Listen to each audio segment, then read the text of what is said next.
Hello दोस्त, virtuous channel में आपका स्वागत है। सबसे पहले चैनल के जितने भी व्यूअर्स हैं सभी को मकर संक्रांति की ढेर सारी शुभकामनाएं।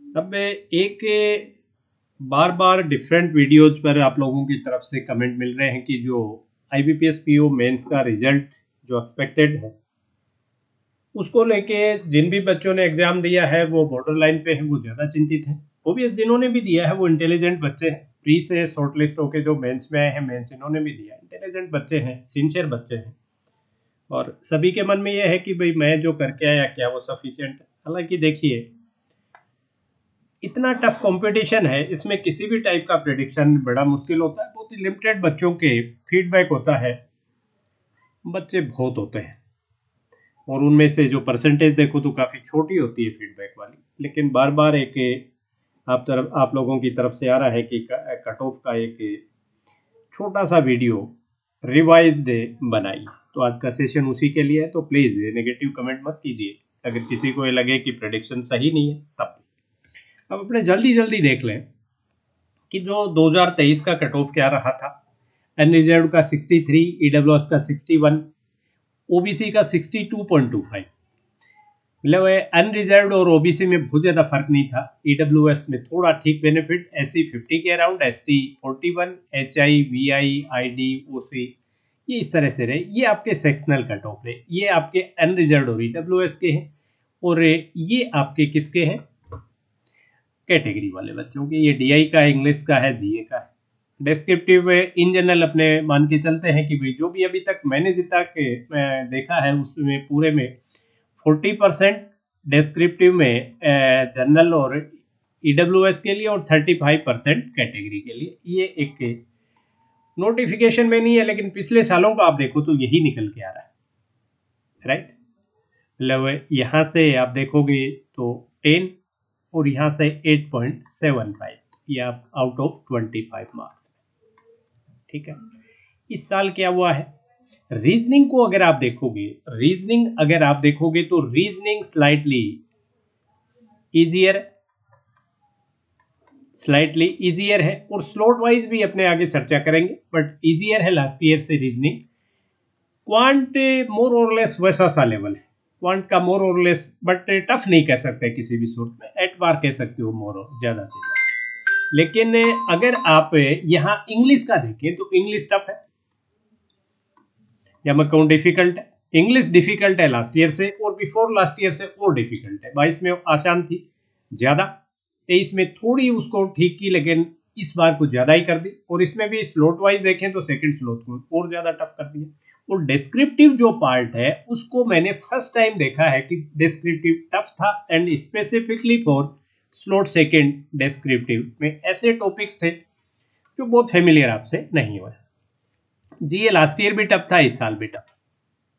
जीए लास्ट ईयर टफ था, इस साल भी टफ है, लेकिन इस साल का भी सेकंड स्लॉट अगर मैं देखूं तो आई थिंक उसमें ज्यादा वो स्टेटमेंट वाइज जो मल्टी चॉइस वाले क्वेश्चन और मल्टी स्टेटमेंट वाले वो क्वेश्चन दिए, ठीक है।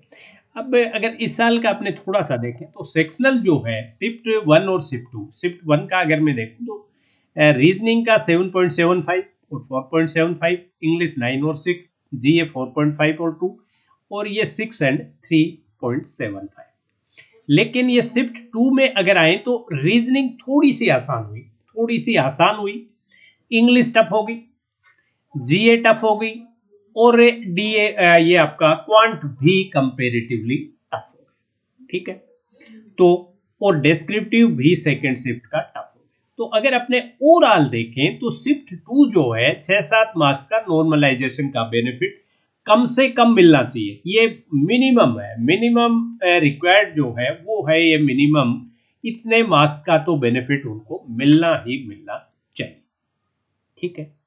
क्योंकि डिस्क्रिप्टिव में भी ये मान के चलिए कि अगर वो डिस्क्रिप्टिव में बेस रखेंगे 40 और 35% का तो वो शिफ्ट 1 के अकॉर्डिंग रख सकते हैं और शिफ्ट सेकंड में फिर वो आई थिंक करीब 3 मार्क्स का एज देके और आपको उस लेवल पे ले आएंगे।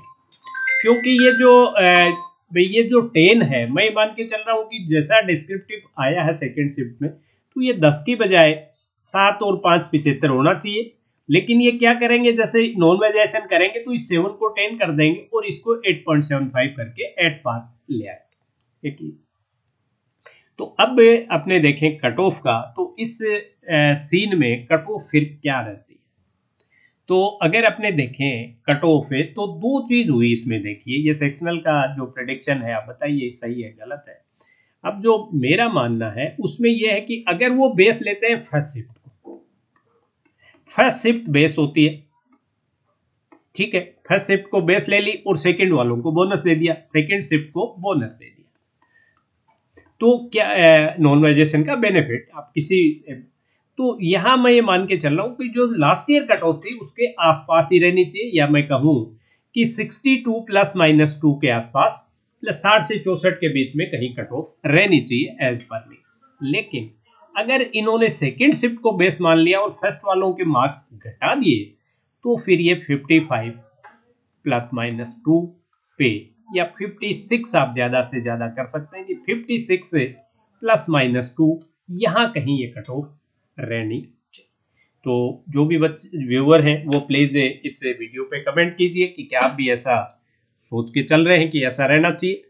भाई मैं मान के चल रहा हूँ कि फर्स्ट शिफ्ट का बेस है तो मोर और लेस लास्ट ईयर की कट ऑफ है, और अगर सेकेंड शिफ्ट का बेस है तो फिर 55 से लेके या 54 टू 58 कहीं यही इस कट ऑफ को घूमना चाहिए। आप देखेंगे कि उससे पहले वाले साल जो कट ऑफ थी 70 प्लस थी, शायद 71 आई थिंक जनरल की, बट उस में इंग्लिश काफी आसान थी, डिस्क्रिप्टिव भी आसान था, इंग्लिश भी आसान थी, तो वहां से मार्क्स बढ़ गए बच्चों का। हालांकि डीआई उस वक्त काफी टफ थी, बट ये इंग्लिश में उस वक्त स्कोर बच्चे अच्छे कर गए। जनरल की जो सेक्शनल कट ऑफ थी वही 15.5 थी, आप उसी से अंदाजा लगा लीजिए। तो चलिए भाई आज के सेशन में इतना ही। That's all for today session. Have a nice day.